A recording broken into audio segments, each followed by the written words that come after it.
Welcome on board. Today I invite you to go with me on a new journey of discovery of the similarities between the Quran and the Bible. Again, our purpose is to look for similarities and differences, if any, but not to criticize, not to defend one religion or the other. It's not our purpose, but just to discover this book, what I do as a Christian. And in the past episodes, we have seen that the language of the Quran is very similar to the language of the Bible.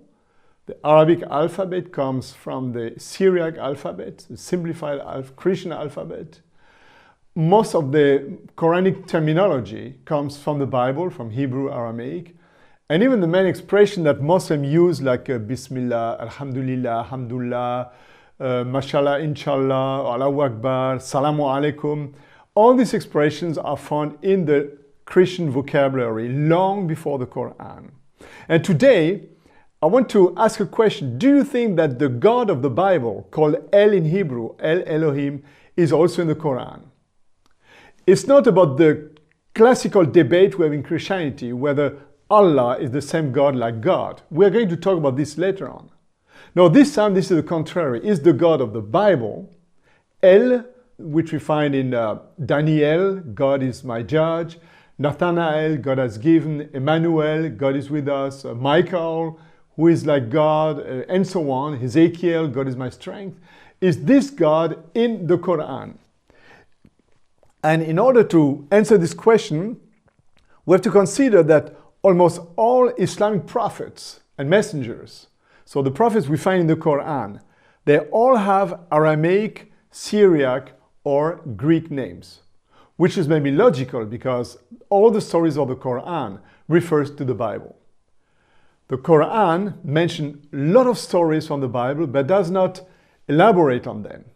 It just says, look how the Israelites in the desert were with Moses and what happened. So the author takes for granted that the people will either go home and read the story in the Bible or that the listeners knew the story. So the Quran makes more allusion to the Bible than quoting the Bible. But the names of the prophets are like in the Bible. I have a small list here, but there are much more, of course.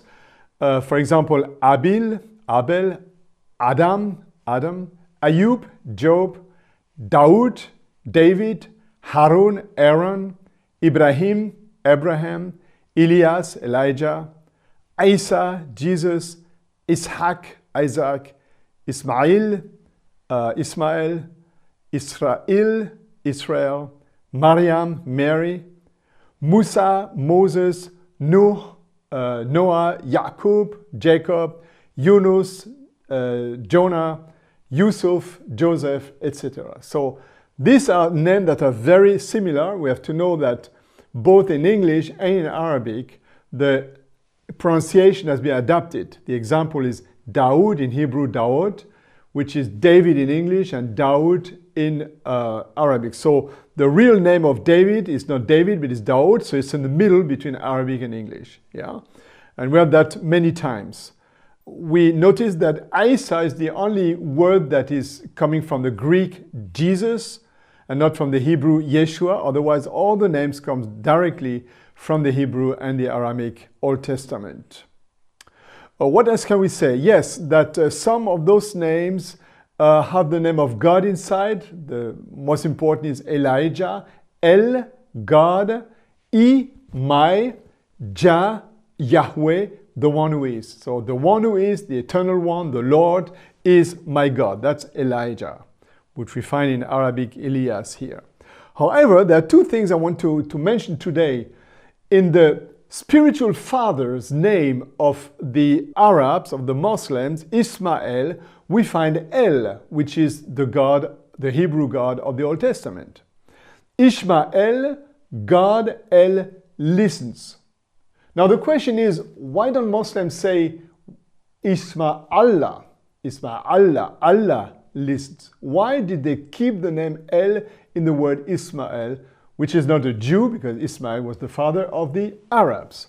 The same thing we have with the angel Gabriel, in Hebrew Gabriel, El, God is my strength. which becomes in Arabic Jibrail or Jibril. So il, el, the same because the E and A is the same vowel in Arabic. What don't Muslims say Jibril Allah or something like that? Why do they keep on using the word el here? And the answer, I don't know. But at least it shows that both books have a lot in common. And that's what we want to stress today. We like talking about differences, but here we have similarities. And by the way, all or almost all Quranic narratives are in the Bible or similar to what we find in the Bible or in the Judeo-Christian traditions. There are some differences, as for example, the Quran said that Noah had 4 sons. One didn't want to go into the ark, so he died during the flood. And some people say, what is this story? Well, some Jews believe the same. I don't want to say it's true or not, but this is not something the Quran invented. This is something we find way earlier in history of the prophets. To conclude with, I'd like to mention that the oldest New Testament we have in Arabic, the so-called Codex Ledensis, which is the 10th century after Christ, which means 300 years after the Quran, starts with the words Bismillah ar-Rahman ar-Rahim, in the name of God, the compassionate and merciful.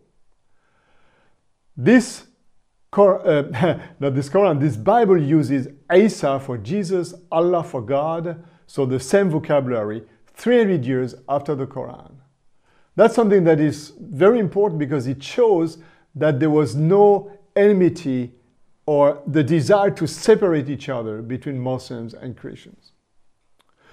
Later on, we're going to talk about Allah. Is Allah the same God like God in the Bible? This is a big topic. We have a long way in front of us. But let's today keep in mind that the stories of the Quran are very similar with those of the Bible, and that the language of the Quran is very similar as well. Why is it like this? Again, I'm not a detective, I'm not a prosecutor, I'm not a judge.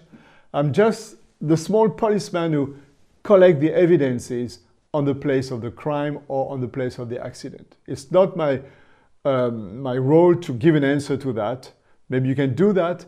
Next time we're going to go more into details in this comparative study. Thank you very much for being with us, and thank you for your like and following us and recommending us.